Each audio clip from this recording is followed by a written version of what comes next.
Antara friendship yang paling best aku pernah tengok adalah daripada orang Bangladesh. Hari tu aku ada passion warga Bangladesh lah, 2 orang. Dia bawa kawan dia. Kawan dia tu memang tak okey lah. So bila check rupanya gula tinggi. Jadi darah pun beresid dah. Maka kawan dia tu jadi tak stabil. Kewarasan terganggu, tekanan darah jadi rendah, jantung laju, pernafasan pun laju. Kena bagi oksigen, ambil darah dan sebagainya. So dia orang datang tu dengan teksi, bayar duit sendiri. Kawan itu bayar sendiri. And then warga asing nak daftar pun kena bayar juga RM40 minimum at least kan untuk awal-awal tu. And kawan dia bayar juga pakai duit sendiri. Sepanjang aku nak stabilkan kawan itu, yang lagi seorang tu tunggu je belakang lansir tu. And aku update lah dia begitu begini, aku suruh call Mando juga. Aku tanyalah juga kenapa tak datang dengan Mando kan.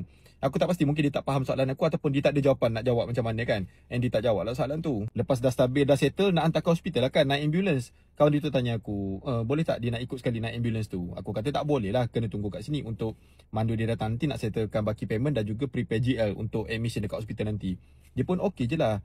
Cuma aku terharu lah tengok kawan yang sanggup tunggu daripada awal sampai akhir dan rasa tanggungjawab tu untuk tahu apa yang berlaku dekat kawan dia tu. Mungkin nak update dekat family, mungkin nak update dekat majikan nanti kan.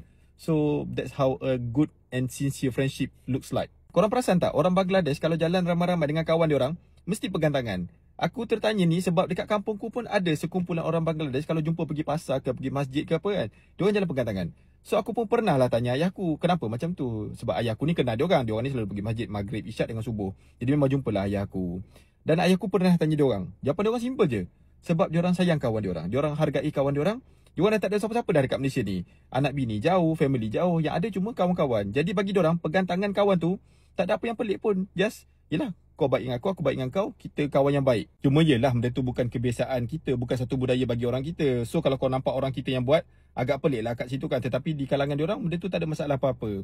Tak payahlah kita nak label, okay, gay ni homoseksual. Tak ada apalah, orang tu berkawan biasa je pun. Engkau je yang kotor sangat kot, tercemar dengan internet begitu begini. Hei lah, mungkin kena banyakkan berkawan lah dengan orang-orang macam tu. Bila sebut kata berkawan dengan ramai orang ni, bukanlah kita kena berkawan dengan orang England, orang Amerika, orang Norway je. Orang Bangladesh, orang Nepal, orang Indonesia pun kau kena berkawan juga. Padahal kau nampak dunia ni macam-macam budaya, macam-macam benda yang boleh diterima walaupun bagi kita tak biasa. Okay, itu sahaja. Bye.